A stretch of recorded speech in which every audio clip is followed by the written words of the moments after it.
August 28th, 2025. And of course, on a Thursday morning, it's time for World Edition, and we'll see what's going on in the world. G is showing Trump who holds the cards as he sets up a meeting with Kim and Putin. That is what the BBC is reporting. As a matter of fact, Reuters is calling it Define the West.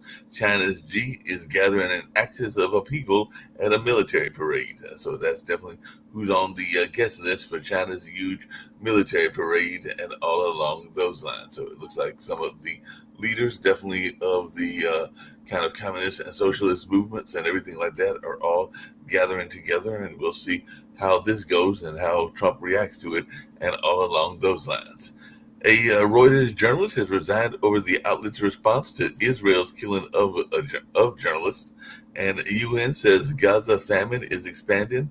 10 more die from hunger amid the Israeli siege, and the U.S. refuses to back the UN declaration calling the Gaza famine man-made. So Israel is asking Global Hunger Monitor to retract report of famine in Gaza. And final arguments are concluding in Jimmy Lay's national security trial in Hong Kong. Judges retired to consider verdict in the trial of Hong Kong's pro-democracy firebrand, Jimmy Lay. And definitely we'll see how this trial goes on as Hong Kong wraps up the pro-democracy tycoon Jimmy Lay's security trial. And Israel is said to raid Syrian army site near Damascus with helicopters and ground troops. So Israeli strikes kill 6 Syrian soldiers, Syria's government is saying. And Israel is conducting landing on former air defense base in southwest Damascus, according to some sources in that area. And Iran's real currency falls to near record lows on European snapback sanctions threat. So European ministers tell Rubio they'll trigger snapback sanctions against Iran on Thursday. And definitely folks, including those in Al Jazeera, are asking France, Germany, and the UK about the snapback sanctions on Iran, and it does look like that is exactly what they will be doing. And Mexico suspends postal shipments to the United States over tariff confusion. So what will the end of the de minimis rule mean for U.S. consumers? So definitely there are several countries that are halting postal shipments to the U.S. as key tariff exemption is set to end. So definitely that'll be interesting how that plays out, because they're saying the de minimis loophole is ending, and that could mean a lot for those folks that like to do online orders. And Israel's exhausted soldiers complicate plans for Gaza assault. U.S. hosts talks on post-Gaza as Israel carries Gaza City evacuation, or calls Gaza City evacuation, inevitable. And IDF intercepts a missile launched from Yemen. So definitely lots going on there in the Middle East and all in that space. And German government has passed a military service bill. So wary of Russia, Germany tiptoes toward compulsory military service. So German cabinet backs voluntary military service, opening the door to conscription and all along those lines. So it looks like Germany may be heading toward a draft, but we'll see if that is the case or not. And Argentinian President Javier Milei leaves the rally after protesters throw rock. So definitely looks like he was pelted with rocks on the campaign trail amid corruption scandal linked to his sister. So it looks like he was evacuated from the campaign event after the stones were thrown, and all in that way. And new video reveals third strike and deadly double tap attack on Gaza hospital. So journalists' final images show the Gaza hospital stairwell where she was killed by an Israeli strike. And Al Jazeera is saying, remembering Miriam Abu Dhaka, and they're saying the strong, beautiful friend killed by Israel, and definitely even the Vatican News' Cardinal Parolin says many interests are preventing a solution to the Gaza tragedy. And Beirut, France's survival is at stake. Fears of a French government collapse send its borrowing costs soaring. So France government is on the brink of collapse again. And so that's something that's coming out of the West and all in that space. And inside La Tomatina, the world's biggest food fight in Spain. I wonder if Nick participated in that, as tons of overripe tomatoes became projectiles in Spain's Tomatino food fight. So thousands played with tomatoes at the La Tomatina festival and all along those lines. So we'll have to see if Nick joins us, if he was joining that fight or not, as he's one of the founders of this network. And a Ukrainian drone attack on oil refineries have some Russian regions running on empty. So definitely, Russia says it put out a fire at the large oil refinery after the latest drone attack. So definitely a lot's going on in that way as well. Let's see what's happening in the United States and what's going on in this part of the world. And then I'll bring in Rick and see what he's got on his mind as well. So it looks like Minneapolis Catholic school shooting took place. So 2 children were killed, 17 injured at a Catholic school. FBI is investigating the attack as a hate crime. Apparently, Robin Westman posted a manifesto on YouTube prior to the Annunciation Church shooting. So definitely that's what one of the stories that's coming out of the United States is. And CDC Director Susan Menarez is fired, the White House says. But CDC Director Susan Menarez refuses to be fired as other officials call it quits. So apparently she's refusing to step down and she is defying the White House. And RFK Jr. is tightening grip on public health and vaccines with the ouster of a top CDC official. And BBC is asking, has crime in Washington fallen 2 weeks on from Trump's crackdown? And is in Washington crackdown making a federal case out of a low-level arrest is what the New York Times is asking. So D.C. Mayor Bowser versus Corsets and admits Trump's federal crime crackdown is working. Living in this terror, D.C. Mayor shares message to anxious residents and all in that space. And like I said, Russia launched the deadliest attack on Kyiv since the Trump-Putin summit. So it launched its second biggest air assault of the Ukraine war, killing 18 and damaging EU buildings. So definitely it looks like they had another offensive on Kyiv and everything like that. And ICE is asking for access to Chicago area Navy base to assist operations. Pritzker says action will be met with a response after Trump threatens to send National Guard to Chicago.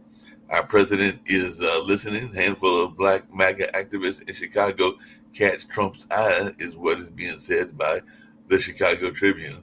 And Trump's planned Chicago blitz would use a naval base to house ICE agents, possibly National Guard. And Denmark has summoned the U.S. envoy over suspected influence operations in Greenland. So U.S. tells Denmark to calm down over alleged Greenland influence operations. So maybe Trump is trying to engineer Greenland's secession from Denmark. So we'll see how this is all playing out. And a missing New Orleans boy was killed in an alligator attack, police say. It looks like he died from blunt force trauma from the alligator, is what authorities are saying. And after the boy's death in the alligator attack, the New Orleans Police Department is investigating the mother, according to the police response. And definitely, like I said, everybody from Biden officials to others are talking about the Gaza war and what's going on in the Middle East. And Trump's doubling of tariffs hits India, damaging the ties with that country. So Trump has made good on his threat to impose 50% tariffs on India imports. So that's definitely something that people are talking about. And Trump's D.C. law enforcement takeover has black parents on edge. D.C. students return to school as the city remains on edge amid Trump's takeover. And schools have reopened in D.C. with parents anxious over Trump's armed patrols.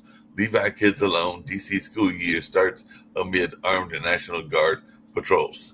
So, like I said, and of course, there's conversation still about the redistricting in California and Texas. And Japan's top trade negotiator has canceled the trip to U.S. over deal issues. So Japan's chief trade envoy postpones U.S. trip as Tokyo calls for faster actions on its tariff deal. So definitely a lot's going on in this tariff space as well. So let me bring in Rick, see what he's got on his mind, and all along those lines.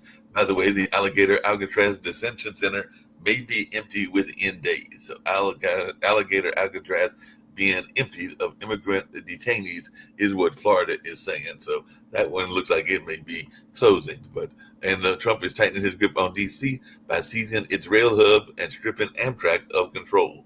So Trump administration will take control of Union Station in D.C. But right now we'll bring in Rick, bring in Sasha Starr, and bring in Dr. Sharif and see what they've got on their minds. I don't see Nick here, so I can't ask him about the great tomato fight and everything along those lines. But how are you doing, Rick? What's on your mind? All right. So we have 470 or so million guns in America for 250 million adult Americans. Within the next couple of years, the number of guns in the U.S. will double the number of adults in the U.S. And this is a multi-decade failure of our elected leaders to do anything meaningful about it. And we're not going to get rid of the guns, but we could require biometric locks, which are cheap, effective technology that only allow the registered users of the gun to pull the trigger. But the NRA hasn't allowed that. But that it wouldn't have stopped yesterday's mass shooting because that a-hole bought his own guns, but it would stop a lot of shootings.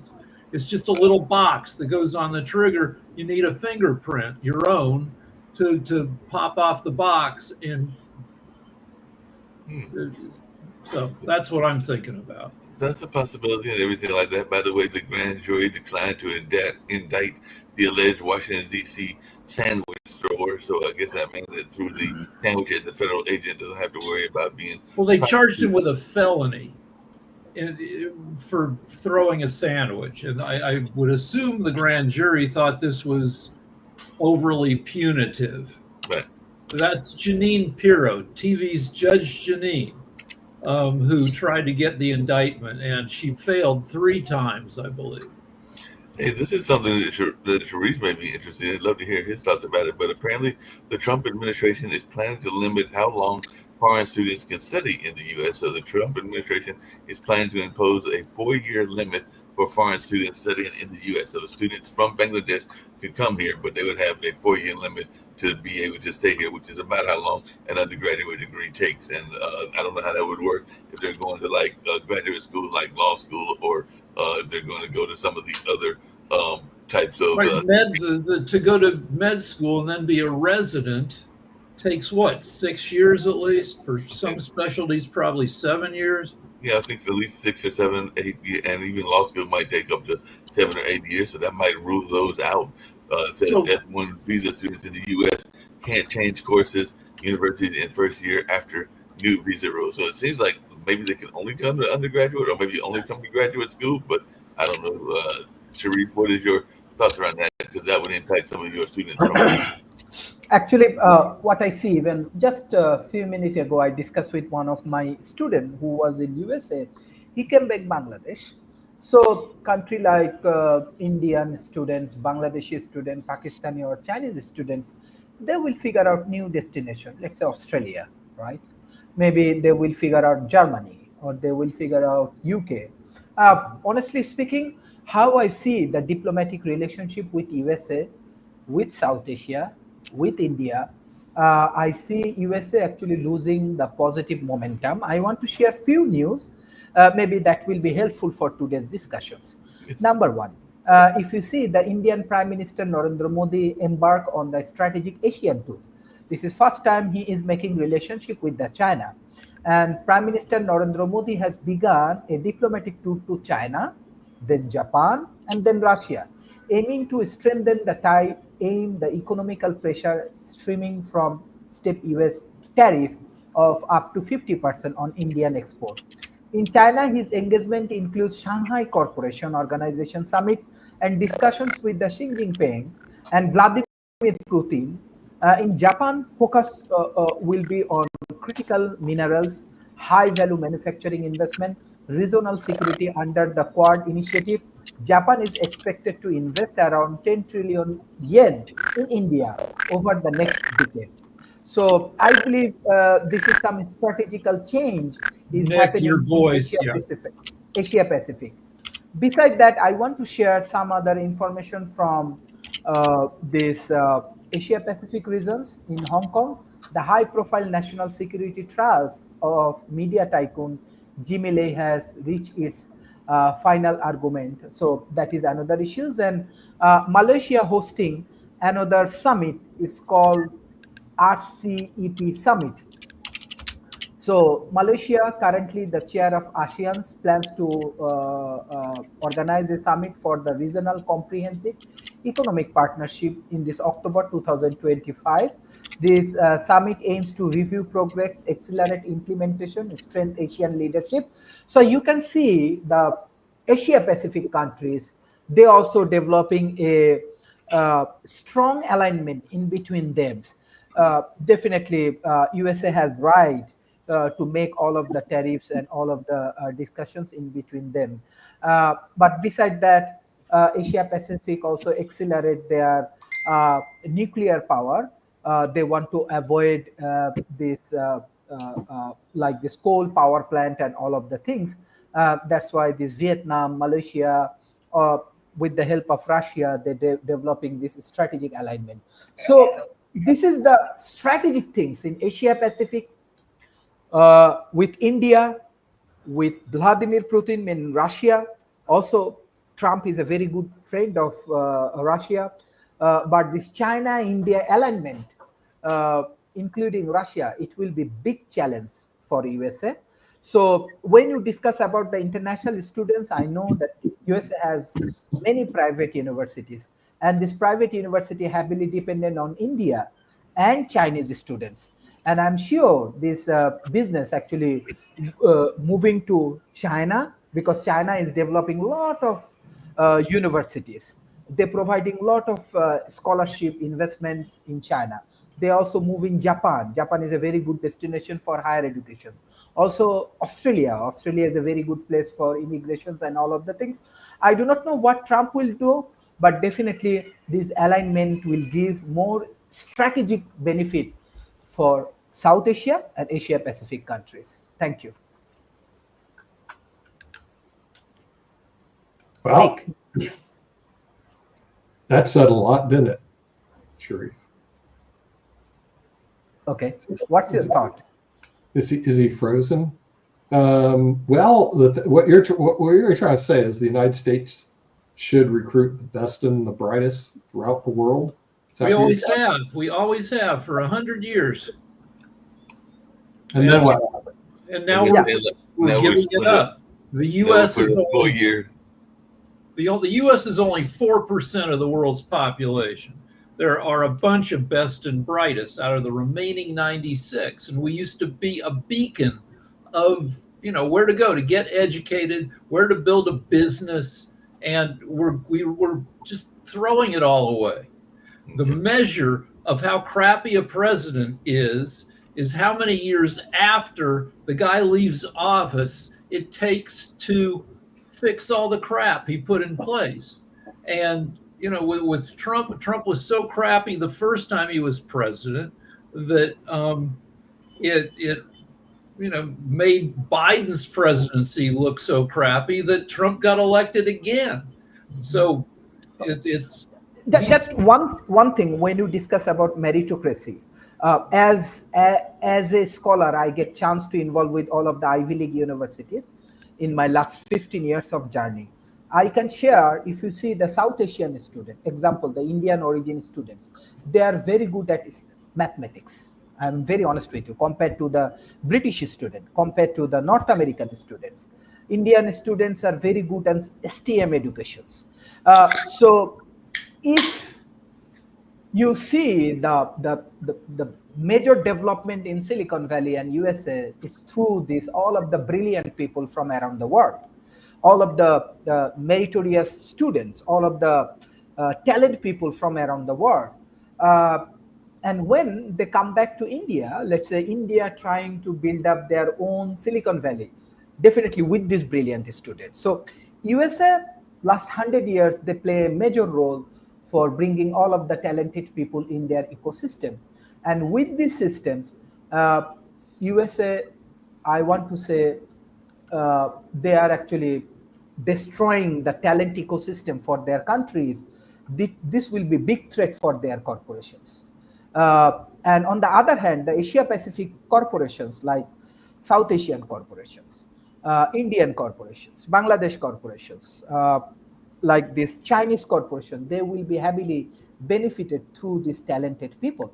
So we can see the result next 5 years, but I am very much sure uh, uh, USA is losing highly talented people through these immigration procedures. Speaking That, yeah. Yeah. Speaking of highly talented people and everything along those lines, I got a couple of questions for Nick. One that, like I said earlier, I was joking about, but he's gone off camera and everything like that. So I'll ask all of you folks for right now and everything. And then when he comes back, I'll ask him about some university studies that I'm hearing about and everything like that. But just really quickly, they're saying that Kilmar Abrego Garcia can't be deported until at least early October. That's what a judge ruled on yesterday, and the judge is blocking Trump's administration from deporting Kilmar Abrego Garcia again. So it looks like he's renewing his push for asylum in the U.S., and he's even looking at some countries that might be willing to accept him. I know there was a push to try to get him to be imprisoned in Uganda and everything like that. So what is our take on this effort for him to get asylum and everything? So you got any thoughts on this, Rick? You're a very smart gentleman and everything like that. So any thoughts? He was entitled to be in the U.S., and then they trumped up some charges that months ago, or maybe even years, they found him driving a truck that had 9 other people in it, and I believe he was driving to a job site because he's a construction worker, and it may have been even an out-of-state job site that they were. And the feds are now charging him with smuggling illegal immigrants. No, he was driving people to work. He wasn't driving them to relocate them, to scatter them, to hide them in the U.S. He was. So it's a bullshit charge.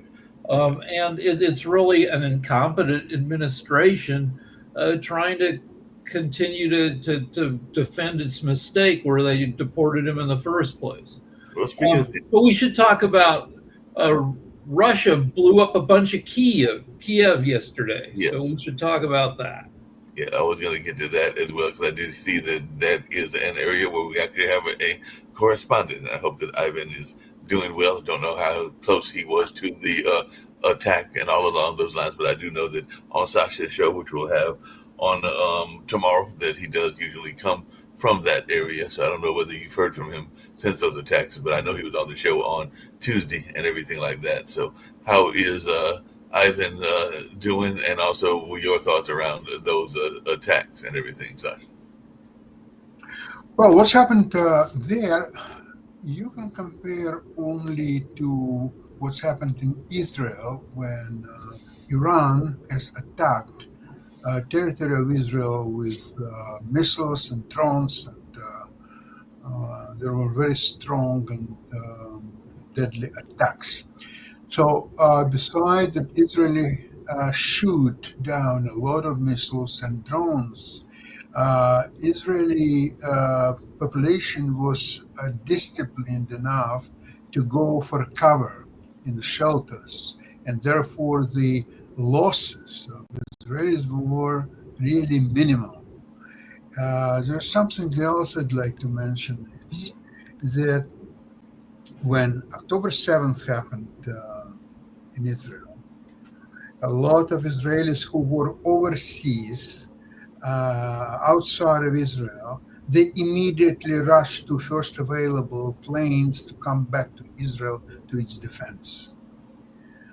I wish same attitude would be applicable to Ukrainians, because their country is in danger and all Ukrainians have to defend its country. They have to hide in shelters, and not being distracted by all this peace negotiations, because nothing will happen there. How much time do you need? What, a year, 5 years, 25 years until you will understand? There will be no peace with Russia because their goals, Russian and Ukrainians, are completely irreconcilable. Russia wants to dominate, or if not, then destroy Ukraine. Ukraine wants to get Russian invaders out of the country. How you can reconcile it? You cannot. Therefore, you're wasting your time. Hey, Sasha, along those same lines and everything I mentioned earlier, I think before all of you joined and everything that, and I know you've been a fan of it, you even said that the U.S. might need to go this route as well, but what is your thoughts around Germany looking at possibly going into the drafts, because they are concerned about Russia as well? So it looks like they have drawn up some legislation around conscription and looking possibly at starting a draft there in Germany. And will we see other Eastern European countries do the same? Yes, for sure, because it's not only a Russian threat. It's a possibility that if Trump will bring Ukraine on a little plate to Putin, and there will be the end of the war in Ukraine, then Europe is next. And not only the United States will not help Europe against Russian invaders, there are a lot of evidence that, in fact, Trump may help Russia to fight Europe, because the idea of making America great again, it means not only whether U.S. will be advanced to a next level, but to bring other U.S. competitors to destruction. And Western Europe is it's a top competitor. It's not China, it's Western Europe. It's a top competitor to U.S. Now, U.S., what you were discussing earlier, I'd like to emphasize that U.S. is losing its soft power. The U.S., which was always considered as a cradle of civilization, humanity, education, business, sciences, is losing all that. Now is China becoming more attractive option than the United States. And with this tariffs, stupidest policies, United States made it possible for India, for China to become very active, to strengthen their ties to Russia. And therefore, it's a complete disaster of U.S. foreign policy. Yeah, I hear you on that and everything. Hey, Rick, you're maybe a couple of years older, not much older, but a couple of years older. I think you're 65 or 66. I just hit 63 not that long ago and everything like that. But I do remember as a youth, and I was a youth at the time, a lot of people that were protesting Vietnam and other things going on, even some of the civil rights struggles. One of their main ways of protesting, and some people found it was a effective way of protesting, was flag burning. It has a long history in the U.S. and definitely it had legal protection from the Supreme Court, but now there's an executive order banning it and everything. So I just wanted your take on flag burning from a historical perspective, and also this notion that it is now going to be it pops up every once in a while, and it's another one of those distractor issues. It's got no real you can feel one way or the other about it, but it's just more garbage out of the Oval Office to distract from the Epstein files. And I mean, Trump just has a steady stream of BS coming out of there to distract from all his other BS. He governs by confusion and chaos. And some of it's probably on purpose, and some of it's probably because he's a not very healthy, not overly intelligent 79-year-old man with health issues.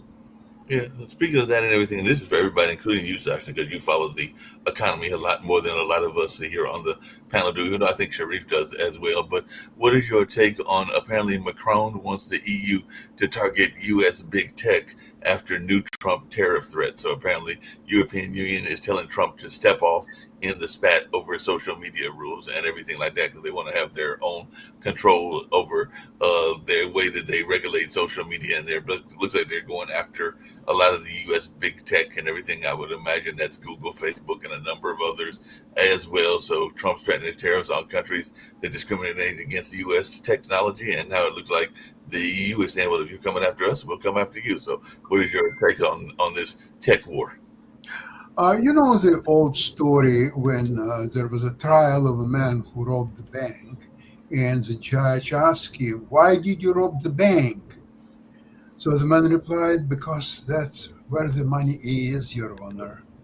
So these tech companies, the $1 trillion behemoths, it's a very sweet piece of action that even U.S.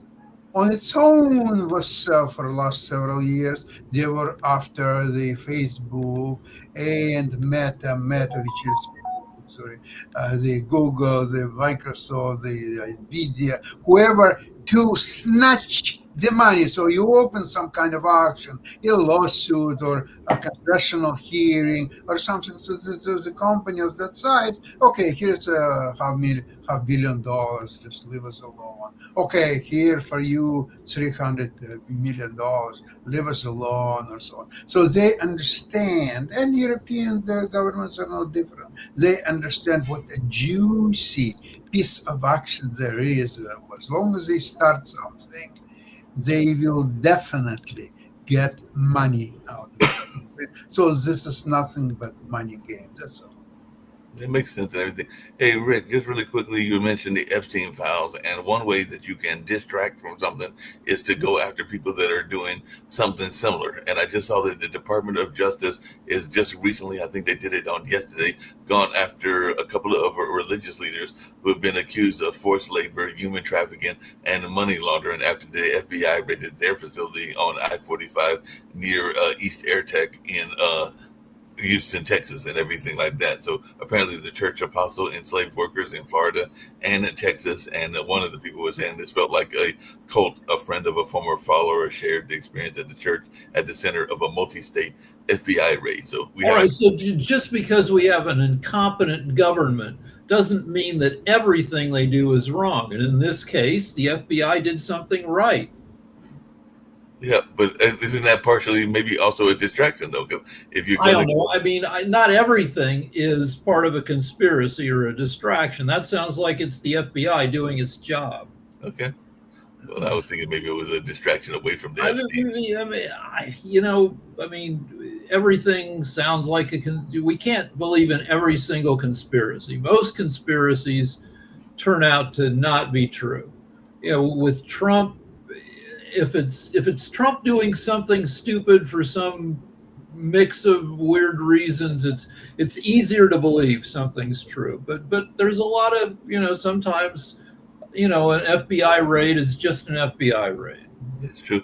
How big do you think the extent is going to be of these National Guard or this kind of like military state with the National Guard? Because like I said, we've already had Los Angeles where you're at. We've got DC, and most people say crime is a major problem in America's cities, but few support a federal law. I was just reading an article, and Trump talked about how crime-ridden Beverly Hills is. Right.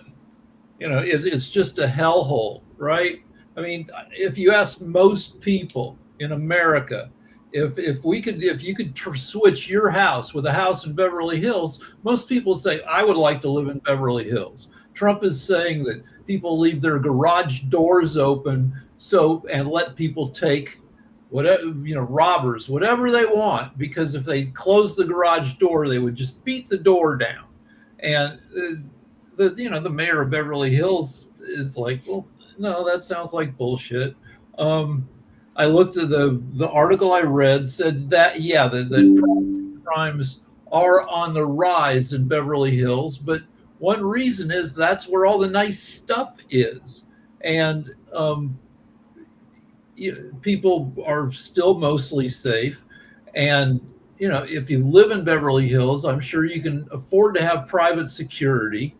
And there's some stuff that people have learned not to do. Don't walk your French bulldog, which is a very stolen dog. It's a fancy little dog that might get, that has people like to steal that dog because it's worth thousands of dollars.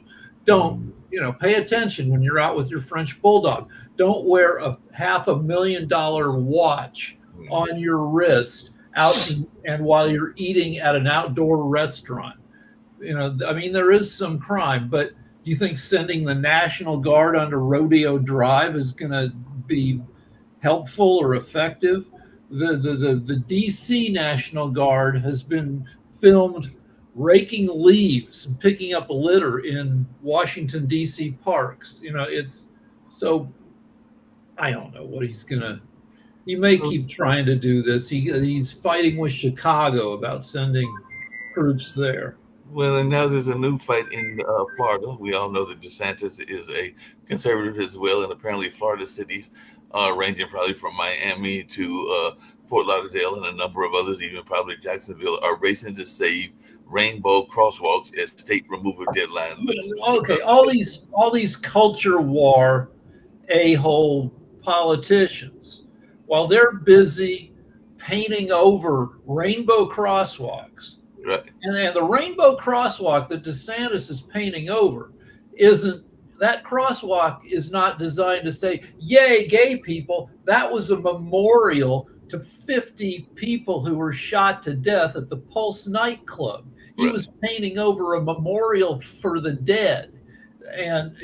But he's been an a-hole for years and years and doesn't serve the citizens of his state very well. While he's doing this bullshit, the homeowners in Florida can't get homeowners insurance. So if their house gets washed away in a storm, they've lost everything. So he's really good at painting crosswalks and really bad at serving the people of his state. Well, speaking of serving people of the state, and this comes up to one of your favorite people, RFK Jr., and all along those lines. But what is your take on, first, the firing of the CDC director and the CDC director basically defying and going like, that's all right, I'm not going to leave right now, even though you basically fired me and everything like that. So what is your take on this restructuring going on with our health system? Well, RFK is a crazy asshole. He believes that eating a lot of vegetables, eating less white bread will save you from disease. Historically, if you look at the history of humans, what you eat has never stopped you from being dead, and eventually. And the idea that we're going to shut down our vaccination program and replace it with fewer sandwiches is just the stupidest, craziest crap in the world. Modern medicine is super effective, and RFK is just throwing it all away. We got another super crazy thing too, because Georgia's Fulton County apparently is being fined $10,000 a day for not appointing a Republican election board nominee. So until they do that, I guess they got to pay $10,000 a day. So if they wait 10 days, that'll be $100,000 and everything like that, because they're facing this fine for not appointing Republicans. So I guess they wanted to be a little bit more balance, would be my guess, and everything like that. But we'll see how this plays out. But that's a lot of money to be fining somebody to trying for not appointing who you want to be appointed. Hey, anybody, what is our thoughts on what's going on with the John Bolton thing? Because we do know that there had been talk, even when he got elected, that Trump would target his enemies. And it looks like the John Bolton inquiry is eyeing emails that were obtained by foreign governments. And apparently he's ripping, meaning Bolton, President Trump, days after the FBI searched his home and office. So is this a case of a enemy of Trump being targeted? Well, it is, but they raided his house 6 days ago, and I don't think they've made an announcement of what they found, if anything. They raided his house. They took out a bunch of boxes of documents. I don't see anything that So the FBI hasn't announced what they've found.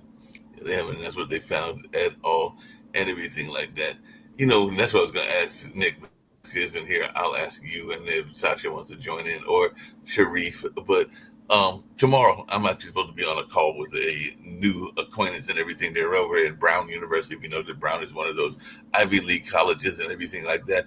They're going to be doing their dissertation on Research Triangle Park, and I know y'all have something similar, which is still at Silicon Valley and everything like that. So the study is going to be to see whether I think their thesis is that the Research Triangle Park destroyed certain neighborhoods and all along those lines, and also that it was not equitable in the way that they went, because a lot of the universities like UNC, Duke, and North Carolina State got benefits from it, but some of our smaller universities be that piece. So the Research Triangle has been in place, what, 50 years? 50 years, right?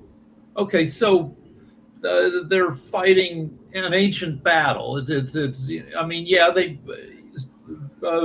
disadvantaged neighborhoods always get screwed over. There's a place called Chavez Ravine. That's where they built Dodger Stadium. Mm-hmm. To build it, they had to take fire hoses and cops and kick out dozens of families who'd lived there for decades, in these kind of poor houses, but houses just the same. And those people didn't have any power, and they got evicted. I don't know that they got any compensation. There's the most famous one is Robert Moses in Manhattan, where he hated minority people, so he ran these massive highways straight through their neighborhoods. But what others we should definitely we can get to other things as well. But no, I was just wondering. That's what I was going to bring up to Nick, because Nick's always complaining about the cost of the universities and the universities misusing their money. And I don't know how much this student is going to spend on their dissertation or their thesis and everything, or how much support they got from the university, even if they got university grants. I'll find all this out too. Well, okay, there's a related thing. So the Trump administration is capping the amount you can borrow to go to school from the federal lenders at, I don't know, it's at 200 grand, or in some cases 20 grand a year. And this is Trump's attempt to reduce the cost of college, because he thinks if less loan money is made available, universities won't be able to keep jacking up their prices. Yeah, that makes sense. It doesn't make sense. I don't know, because when Trump does a thing, it's not necessarily based on analysis. It's based on somebody coming up to him in the halls of the White House and saying, hey, here's a thing you could do. And Trump's like, okay. How big is, speaking of Trump and everything like this, and this is for both Dr. Sharif and I'll start with Sasha as well, because, there's this big military parade that's going to be taking place later on today or this weekend and everything in China, in Beijing. And apparently the axis of upheaval is what some people are calling it. Some people back in the day would have called it the axis of evil, and all along those lines. So how concerned are people in general about this alignment between Xi, Kim, and Putin and everything like that? Because apparently that Kim Jong-un and Putin are on Xi's guest list for this big military parade. But as you just said earlier, Sasha, a lot of these people are also manipulating. I'm not saying that they're being manipulated, but they're manipulating Trump. So what is your take on these three leaders, and how concerned should we be about them? Well, first of all, you are forgetting Modi from India. Right. He's going to be part of the celebrations. And he is, because of Trump policies, he's now openly supporting China and Russia and whoever else is there. And as I said before, the foreign policy under Trump is a complete disaster for the United States, and it will take years, if not dozens of years, to correct all the damage that Trump inflicted on the United States. Coming back to university situation, I do believe that unless you're getting a degree in law, medicine, accounting, and in some cases, engineering. Depends what kind of engineering you're studying. All the rest, especially business administration degree and everything else, it's a losing proposition and heavily losing proposition. You have to come up with, well, say, $250,000 on average to get that degree. By the time that you will get your degrees, the artificial intelligence will wipe out most of these jobs in business administration, most of it, probably all, but maybe say 97%. So then you, after spending 4 years and $250,000, you will be flipping hamburgers in a local McDonald's or whatever other eatery. What kind of proposition is that? Because not only that, you're losing 4 years of whatever job you would hold. You would earn some money, and sometimes not so bad, not so minimum money. So it's much better unless you are determined and you have ability, including financial, to get into law, medicine, dentistry, accounting, and a few other professions. There is no place for you in university. Just forget that word. University doesn't exist for you. You have to go find meaningful job, go into an apprenticeship programs, learn something useful, and leave and make money. Forget about all this garbage with all the universities. Well, Rick, before you answer that and everything, I'm going to find a clip and I'm going to clip this particular thing because, as I told you yesterday on the investment show, my two nephews, and I've only got two nephews, that's the two fields that they're going into. So one, the older one, is going to be a lawyer, the other is going to be a civil engineer. So I'm going to clip this and I'm going to send it to them so I can say, Sasha said that y'all are all right. Y'all are good and everything because you're going into the right jobs. Right. So I have a question for Sasha about Putin's governing style. So Trump just says whatever the heck he wants because he feels like nobody can stop him from doing that. Now, Putin's in a similar position, and probably even more strongly, because Putin's been in power forever. Does Putin just issue a bunch of decrees? Does Putin just do a bunch of random BS to his people, or does he have a less chaotic governing style? Well, the system under Putin has been established to such a degree that he doesn't actually need any new laws or legislature or just anything. Everything is going exactly as he wants. And if it's not, then he will correct it. But not even personally, but one of his minions will do that.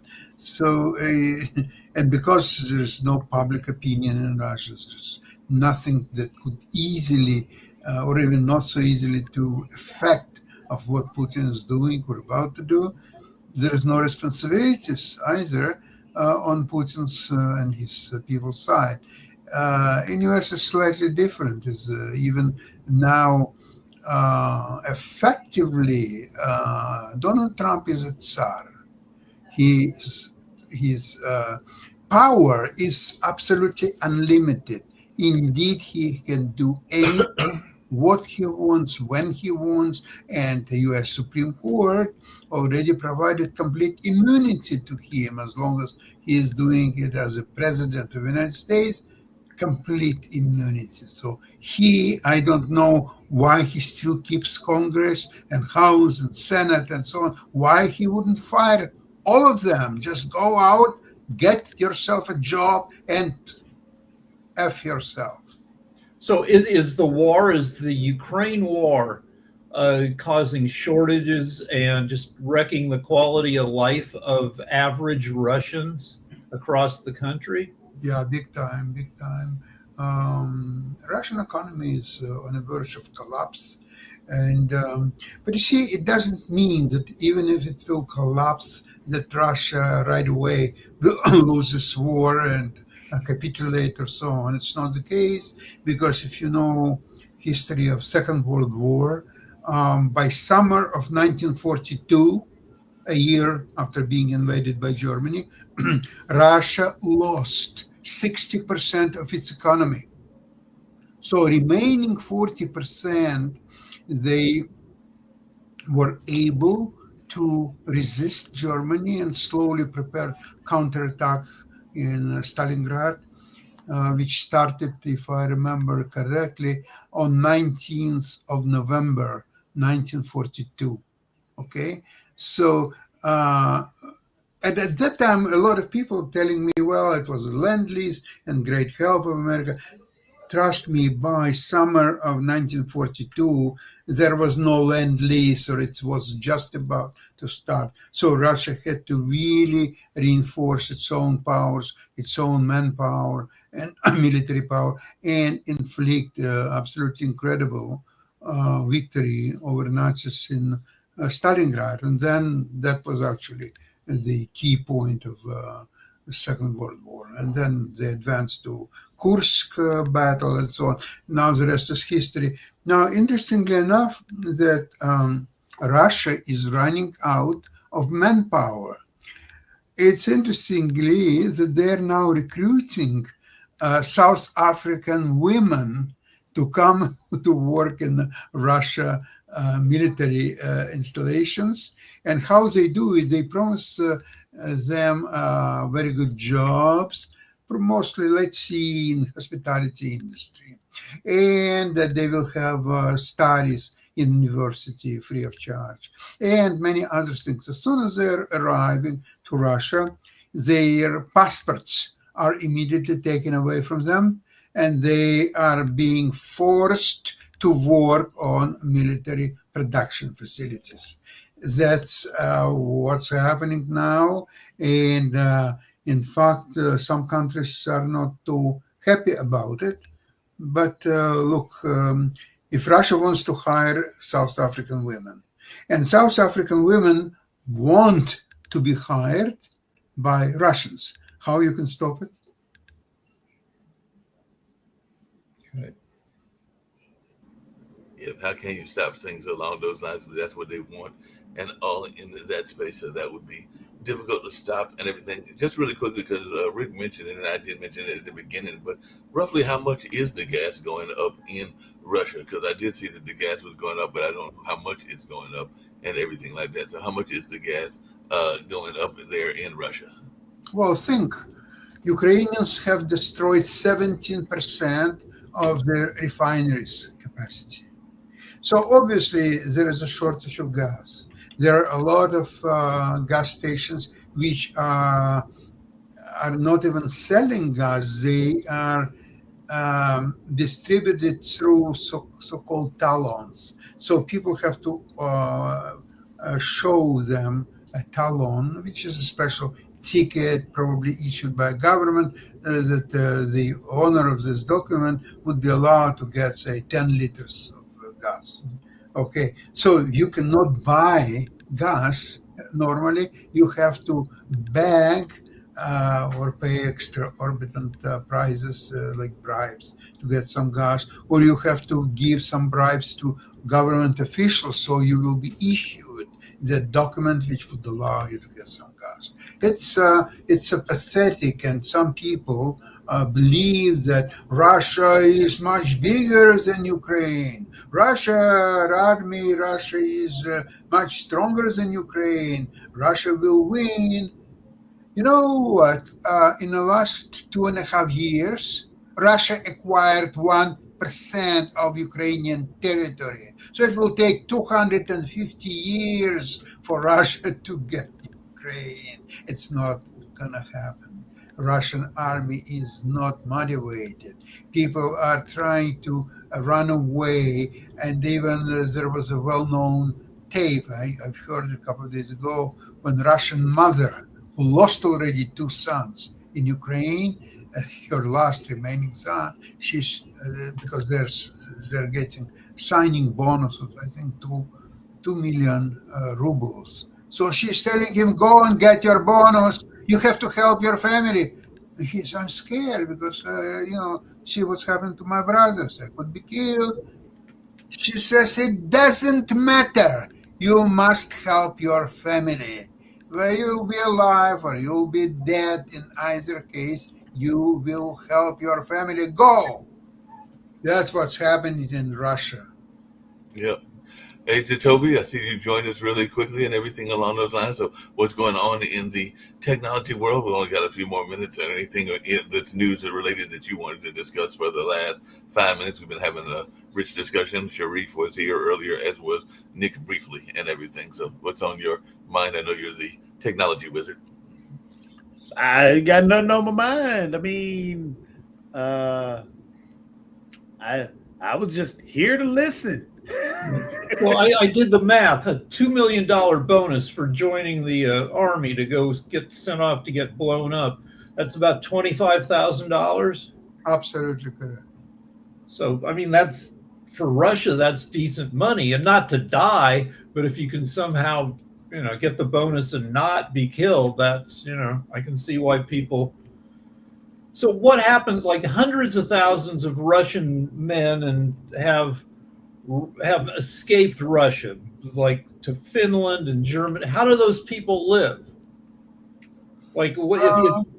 Well, they're robbing local population, raping women. How else they can bring? Well, tell me one thing. What Russia can bring to the world except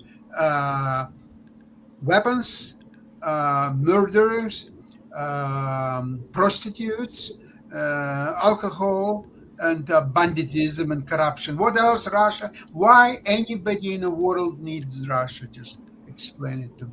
But I guess the question that Rick is asking, and if I can just clarify, Like, I mean, if they are in exile, are they being supported by, say, the Finnish, or what are they doing in exile? Because what he's saying is that a bunch of people, I guess, abandoned the Russian army, so they're in exile in some of these European countries. Yeah, I mean, like if I were in Russia, I would definitely run away because I'd be a terrible soldier. I'd get blown up on my second day, so I'd run away to Finland, and then once I'm in Finland, I'm not raping and robbing. What am I doing? Am I going around to businesses, to a bakery and saying, let me sweep up, after the store closes and you give me a couple loaves of bread for my trouble? Or they're like like thousands of hobos like sleeping in the streets of Finland that ran away from Russia?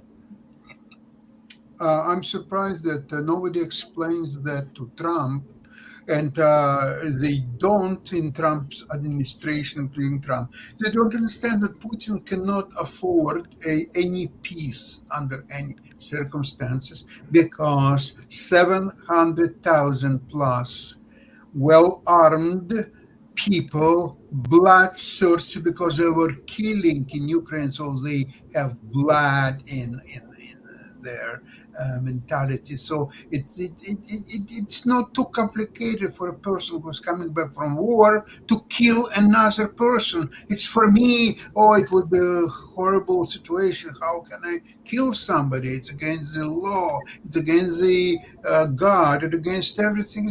These people, they don't even think. Bam, and they will kill you, and not necessarily by shooting at you. They will take just anything heavy, and will bang you. So what you're saying is, you're saying that the soldiers who've been to Ukraine, they come back and they've been hardened, and now they're just committing. Now they're doing crime. No, they're not hardened. They are animals. After being on a war with Ukraine, killing people, innocent, the raping of the women, they are animals. They are not people, and nothing will change that, except that now, instead of being in Ukraine, now they will do the same thing in Russia. It's already started. In the Kursk region, Russian took back some villages, and the soldiers, you know what they did? They started to rob and rape a local population right in their own Russia. That's what's waiting Russia after the war by miracle, because I don't believe that there will be any peace situation. But let's see if even if there would be, that's what's awaiting Russia, and Putin cannot afford that. And I'm surprised that Trump doesn't understand that. And I got that and everything, but Sasha, just really quickly, and then I'll wrap up after answering this Wait, quick question and everything. real quick, because Sasha said something at the very end, and it made me laugh really hard. When you said that you're surprised that Trump doesn't understand. No, I'm not. I'm not. Yeah, You he's see not why surprised. it made me laugh?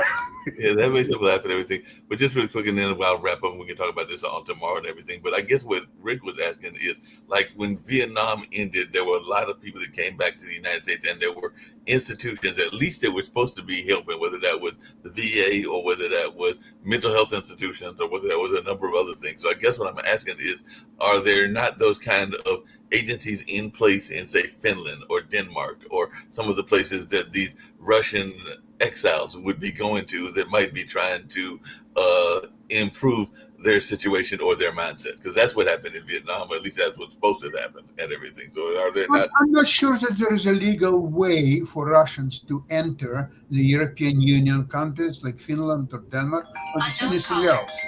I'm not so sure about that. Okay. And what the kind of benefits they're giving them, who knows? But we can talk about that later. We'll end the show on that note, and the fact that you know, we got a good laugh from you and everything. So we're ready to get out of here. Right. We'll be back on tomorrow as well.